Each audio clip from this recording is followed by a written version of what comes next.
Here we go. We're live in L.A. It's hour 3. This is The Herd. Wherever you may be and however you may be listening. We're on iHeartRadio, Fox Sports Radio, and FS1. Alex Rodriguez last hour. He just did a great job. Really. I mean, talk about a guy that knows the finances of baseball. And, by the way, there's a story out that Bryce Harper just came out. The Dodgers are in the mix. Bryce Harper's one of those rare guys. I've seen Mike Trout play live 4 times. I've never seen Bryce Harper outside of All-Star Game. I don't think I've ever seen Bryce Harper play. Well, it's a city of stars. But how crazy would that be? It would be. Yeah, Bryce Harper is the kind of guy you pay to watch. The hair, the swing. I mean, that's what Alex was saying. It still comes down to having stars at the end of the day. Yeah. The downside analytics in baseball, fewer base runners equals fewer times the camera's focused in on the star. I want to see Bryce Harper all the time. I want to see A-Rod in his prime all the time. The Herd's also on Sirius XM Channel 83. It's the 30-year anniversary of Jerry Jones buying the Dallas Cowboys, and best for last, we'll talk about the highs and the lows for Jerry Jones. Over the weekend, a crazy couple days for the Lakers. Big win over Houston at home. But LeBron over the weekend after that loss questioned the urgency of his Laker teammates. So let me start here. In sports, it's really important that the star buys in. Tim Duncan always bought into Greg Popovich, so much so he took pay cuts. And Tom Brady bought into New England, so much so he took pay cuts. Buy-in. I mean, if Tim Duncan's taking pay cuts, if Tom Brady's taking pay cuts, D. Wade, for all of his big years in Miami, bought into Pat Riley. And Pat Riley would make trades and moves. When the star buys in, it changes everything because people know. LeBron, and this is why the Laker LeBron thing hasn't worked so far, he's never bought in. Some of it's not his fault. This roster isn't guys he'd connect with. It's young guys he doesn't really respect yet. And then it's old knuckleheads and one-year contract guys he doesn't relate to. LeBron bought into Cleveland for the first 6 years until he was worn down. He bought into Miami. He bought into Kevin Love and Kyrie for a couple years.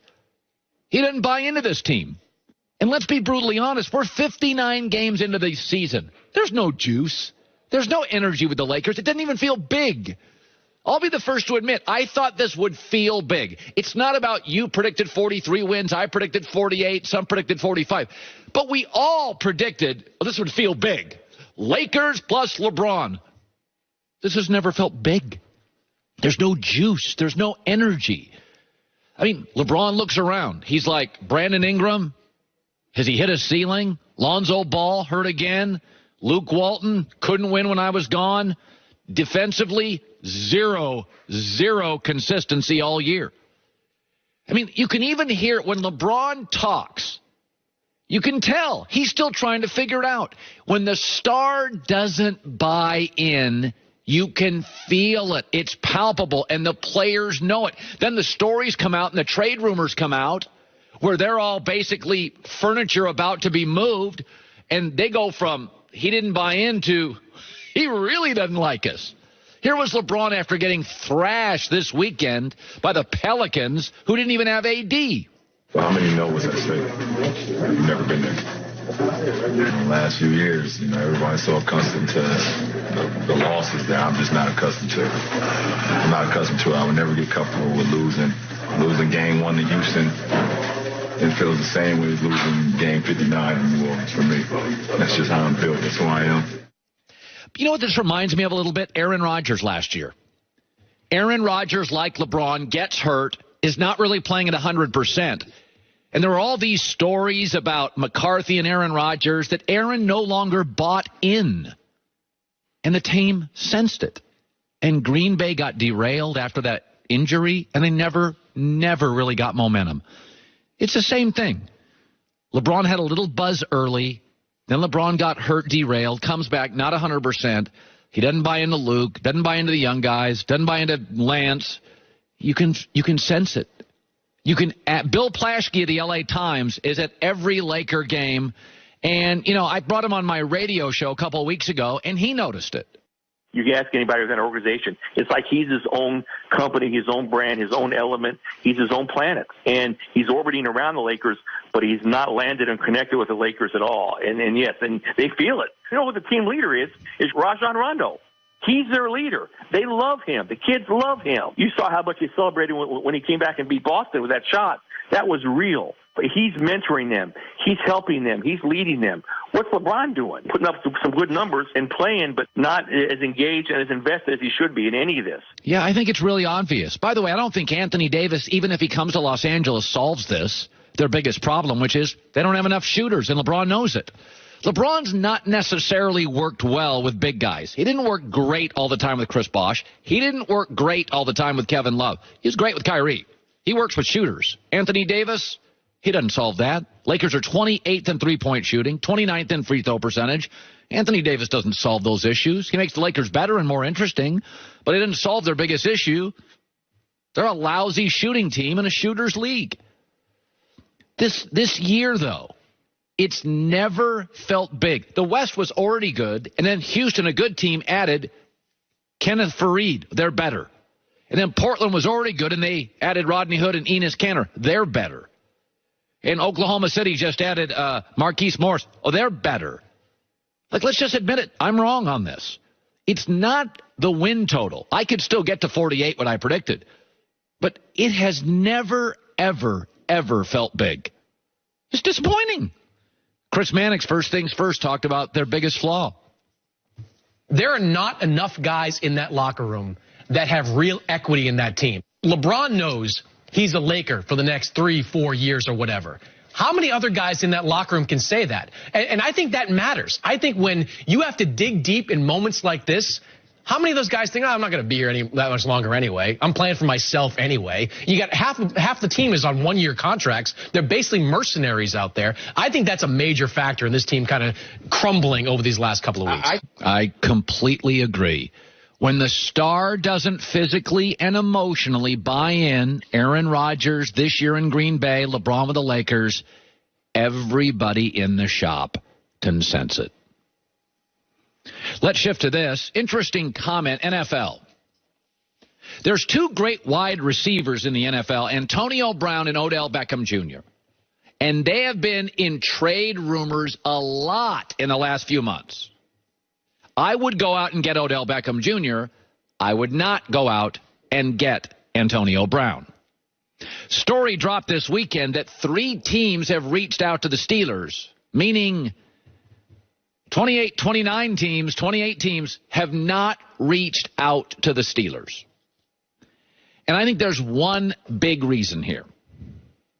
First of all, we all know that you can win Super Bowls without a superstar receiver. Seattle did it. New England just did it. Julio Jones didn't make the playoffs. Cowboys were better without Dez Bryant. New England wins a Super Bowl with a slot receiver. So the value of even Randy Moss, who set records in New England, when the playoffs arrived, he was really never spectacular with New England. He had a couple of one-catch games on those super years. Weather gets colder, windier, playing outdoors, January. Big play receivers, to me, have always been more icing than cake, especially in the playoffs. But there's a reason that Antonio Brown's on the market and reportedly Odell Beckham is, and why I'd pass on one and take the other. Because when you look at the Pittsburgh situation, and I think this is what's happening, people are like, dude, you're in the perfect spot. Big Ben is a deep ball thrower. Mike Tomlin, incredibly tolerant of players and egos and personalities. The offensive line's good enough to allow the quarterback time to throw a deep ball. You've got a really good receiver on the other side, so they can't constantly double-team you. And this is a winning organization. People around the league look at Antonio Brown and think, it's the old thing about, why are you getting a divorce? You're married to the perfect person. Odell Beckham's got arguments. Odell Beckham's with the Giants. 3 coaches, 4 years. Quarterback's a shot fighter. They're about 7 to 8 guys minimum from winning a Super Bowl. They don't have a roster that's close to Philadelphia or close to Dallas in their own division. I'm not sure it's as good as Washington. Odell Beckham has thrived statistically in chaos the last 3 or 4 years. Antonio Brown is complaining about what I perceive and many perceive as a virtually ideal situation. Again, I'll say it. Given the option, I'd take Odell Beckham Jr. in a heartbeat. In fact, my biggest concern with Odell has always been health. He's a little smaller, broken ankle, but $192. I worry over time, 8-9 years, can he stay healthy? I think he's a better version of Deshaun Jackson as an athlete, though. Unbelievable. Antonio Brown, I don't worry about his health. I should love him. But if you can't work as a wide receiver in Pittsburgh, what? Can you imagine OBJ in Pittsburgh? Oh, my God. Randy Moss, your record's erased. Don't confuse OBJ and Antonio Brown. AB's great, pass. OBJ, you think he's got issues? Sign him any day, especially if I have a quarterback like Big Ben. Coming up, it's the 30-year anniversary for Jerry Jones owning the Dallas Cowboys. Our next guest this close to being a Dallas Cowboy. That's coming up. Go to TrueCar.com. If you're going out to buy a car, new or used, it can be intimidating because they're going to drop fees on you and accessories on you. I'm not a car expert. I'm not. I am a basketball expert. Thank you. I am a sports expert. I'm not a car expert. So when I go shopping for cars, I got an issue with one of my little car issue right now. I'm dreading it. I don't even want to call them. You get in a long conversation. Go to TrueCar. Check out the True Price by TrueCar. Accessories, fees, all of it, you know, as you drive to the dealership. Over 3 million cars have been sold to TrueCar users by the TrueCar Certified Dealer Network. Over 15,000 nationwide. And they save $2-3 grand off MSRP. New or used, you want to drive to a dealership with power, with leverage, and you only have that if there's transparency. You know all the dealer's fees and all the dealer's accessories. TrueCar shows you what other people in your area paid for the car that you want. New or used, visit TrueCar and True Price within